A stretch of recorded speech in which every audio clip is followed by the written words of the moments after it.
အဲ့တော့ကံဆိုတာနှမျိုးရှိတယ်အာရဗ္ဗစလှုပ်လို့ဖြစ်တဲ့ကံကတစ်ခု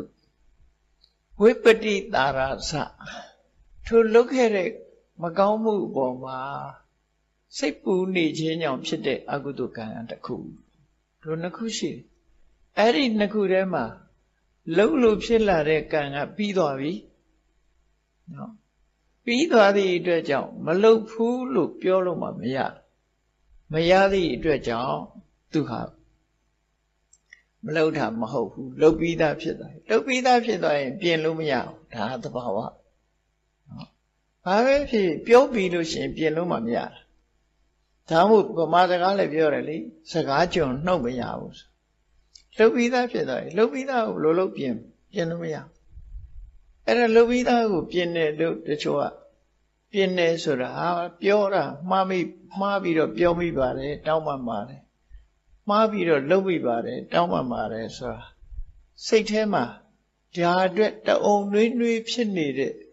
ဝိပတိတာရစအာကုသိုလ်တွေရှေ့မတိုးအောင်ဟန်တာပေးခြင်းသာလည်းဖြစ်တယ်လှုပ်ပြီးသားအာကုသိုလ်ကံကတော့ရှိနေတာပဲပျောက်သွားတာမဟုတ်ဘူးဒီသဘောကိုသဘောပေါက်အောင်ဖြစ်တယ်ပေါ့နော်ဩဃတဆိုပြီးတော့နော်ကြောဝင်ချသမျှဟာတွေဟာလေဒီအဓိပ္ပာယ်ပဲရှေ့ဆက်ပြီးတော့မတိုးအောင်လုပ်တဲ့သဘောလောက်ပဲရှိတယ်ပျောက်သွားတဲ့သဘောတော့မဟုတ်ဘူးအနုဘုဆိုရင်လူတွေဟာမကောင်းမှုကျူးလွန်ပြီးတဲ့အခါတောင်းပန်လိုက်တာနဲ့အကုန်ပျောက်တယ်ဖြစ်လေတခြားဘာသာတွေမှာခံယူထားတယ်လို့ confession ဆိုတဲ့ဖြောင်းချက်ပေးလိုက်တာနဲ့သူတို့ကအားလုံးခွင်းလုံးကျွတ်လွတ်စေလို့ရမှာမရဘူးကံတရားမပြောနဲ့တရားဥပဒေမှာရောလူတတ်မှုတစ်ခုကိုကျူးလွန်ပြီးတော့သူမှားမိပါတယ်အားလုံးတောင်းပန်ဝင်ချပါတယ်ဆိုတာနဲ့ရှားစိုးမှုခင်ကသူလွတ်နိုင်ပါမလားမလွတ်နိုင်ဘူးနော်လောကမှာတောင်လူဥပဒေမှာတောင်မလွတ်ဘူးဆိုတော့သဘာဝကပေးတဲ့ဥပဒေဘယ်လိုလုပ်လို့အေးလွတ်နိုင်တဲ့ဤတလန်းကတော့ဘာလို့ဆိုရင်အကျိုးပေးရခန္ဓာမရှိတော့ဘူးဆိုရင်တော့ဒါဖြင့်အကျိုးပေးရမယ့်ခန္ဓာကိုဘာကိုဖယ်ရှားခြင်းဖြင့်လွတ်အောင်လုပ်လို့ရတော့ဆိုကိလေသာတွေကိုဆက်ဖြတ်ကိလေသာတွေကိုဖယ်ရှားလိုက်လို့ရှိရင်ထိုကိလေသာနဲ့ပေါင်းမှကံတရားအကျိုးပေးလို့ရတယ်ဆိုပါတော့မျိုးစိတ်လေးတစ်ခုဟာသူ့ကြည့်ထားလို့ရှိရင်အပင်မပေါက်ဘူးသူကမြေနဲ့ရေနဲ့တွေ့တဲ့အခါမှာအပင်ပေါက်တာမြေရေရဲ့အကူကြီးရမှတစ်ပင်မျိုးစိတ်လေးကအပင်ပေါက်တယ်အဲ့ဒါလိုပဲကံဆိုတာကိလေသာနဲ့ပေါင်းရမှကျိုးပေးလို့ရတယ်နော်ကိလေသာနဲ့ပေါင်းအဲ့ဒီသဘောကိုပဋိစ္စသမုပ္ပါဒ်မှာလည်းဟောတာရှိတယ်အဝိဇ္ဇာပစ္စယသင်္ခါရပစ္စယဝိညာဏဆိုတဲ့အပိုက်လေးကိုကြည့်အဝိဇ္ဇာဆိုတာကိလေသာသင်္ခါရဆိုတာကံနဲ့ကိလေသာနှစ်ခုပေါင်းစပ်ပြီးဝိညာဏဆိုတဲ့အကျိုးကိုထုတ်လို့တာဖြစ်တယ်ကံတတကထုတ်တာမဟုတ်ဘူးနော်အဝိဇ္ဇာကကိလေသာသင်္ခါရကကံကိလေသာနဲ့ကံပေါင်းစပ်ပြီးတော့ဝိညာဏဆိုတဲ့အကျိုးကိုထုတ်တယ်အဲ့ဒီတိုင်းပဲ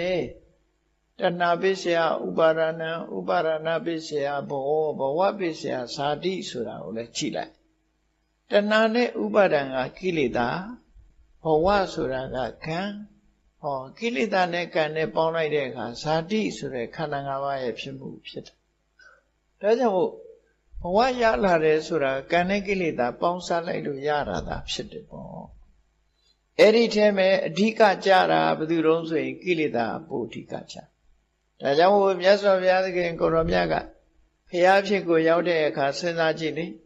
အနေကဇာတိတန္တာရံတန္တာဝိတံအာနိဗိတံဂဟကာရံခွေတံတော်ဆိုနေရငါရဲ့ခန္ဓာအိမ်ကြီးကိုစောင့်တာဘယ်သူလဲဘယ်သူလုံးနေတာလဲဆိုတာရှာတာသူဘုရားရှာတန်တရားထဲမှာငါခန္ဓာအိမ်ကြီးမျိုးမျိုးတဘွားပြီးတဘွားခန္ဓာအိမ်မျိုးစုံဖန်တီးပေးနေတာဘယ်သူလဲ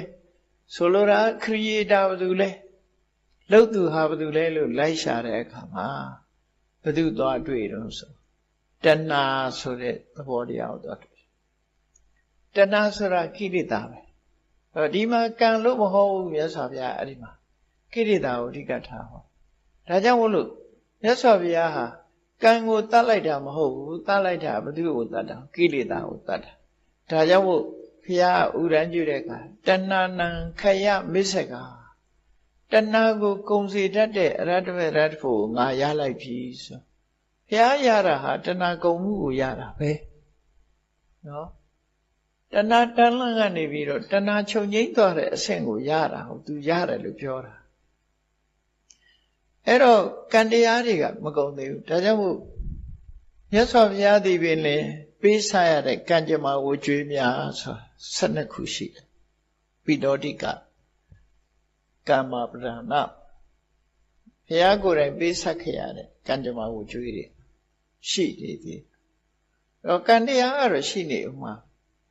ခန္ဓာရှိနေသေးတယ်မြတ်ကံတရားကလိုက်နေဦးသို့တော့ကိလေသာမရှိတော့ဘူးဆိုရင်နောက်ဘဝဆိုတဲ့ခန္ဓာကိုတော့ထုတ်လို့မရတော့အရင်ဘဝမှာထုတ်ထားလိုက်တဲ့ထုတ်ပြီးသားခန္ဓာပေါ်မှာတော့သူဒုက္ခပေးဦးမှာကြည့်လေရှင်မမောက္ကလံမထေရယဟနာဖြစ်သွားပြီယဟနာဖြစ်တော့သူ့ရဲ့ခန္ဓာမှာကိလေသာတွေတော့ငြိမ်းသွားပြီကံကတော့ကြမ်းနေတယ်တိတ်ကံတွေကသူ့မှာကြမ်းနေတယ်ကြမ်းနေလို့ဒီကာလသီလဆိုတဲ့တောင်ပေါ်မှာတပါးတဲ့သတင်းသုံးနေတဲ့အခါမှာခိုးသား900ဝိုင်းပြီးတော့ရှမောက္ကလံကိုလှုပ်ချံတပ်ဖြတ်ပြစ်လိုက်တာအဲ့ဒါကံပဲနော်သူ့မှာကိလေသာတော့မရှိတော့ကိလေသာမရှိပေမဲ့ကံကရှိနေသေးသည့်အတွက်ကြောင့်အဲ့ဒီကံရဲ့အကျိုးကိုသူခံလိုက်ရပြန်ဒီလိုဆိုလို့တယ်နော်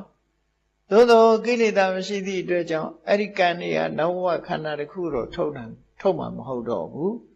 ဆိုလိုတာကဘဝပိစ္ဆယဇာတိမလာတော့ဘူးလို့ပြောတယ်နော်သင်္ခါရပိစ္ဆယဝိညာဏမလာတော့ဘူးဘာကြောင့်အဝိဇ္ဇာမရှိလို့ထို့တူပဲဘဝပိစ္ဆယဇာတိမလာဘူးဘာကြောင့်မလာလဲတဏှာပိစ္ဆယဥပါဒနာဥပါဒနာပိစ္ဆယဆိုတာမလာတော့လို့တဏှာဥပါဒံကင်းသွားပြီဆိုလို့ရှိရင်ဘဝဆိုတဲ့ကံတစ်ခုကဇာတိဆိုတဲ့အကျိုးမထုတ်တော့ဘူးလို့သူတို့ပြောတာနော်ကံကတော့ရှိလျက်ပဲအဲ့ဒီသဘောကိုရှင်းရှင်းနားလည်ဖို့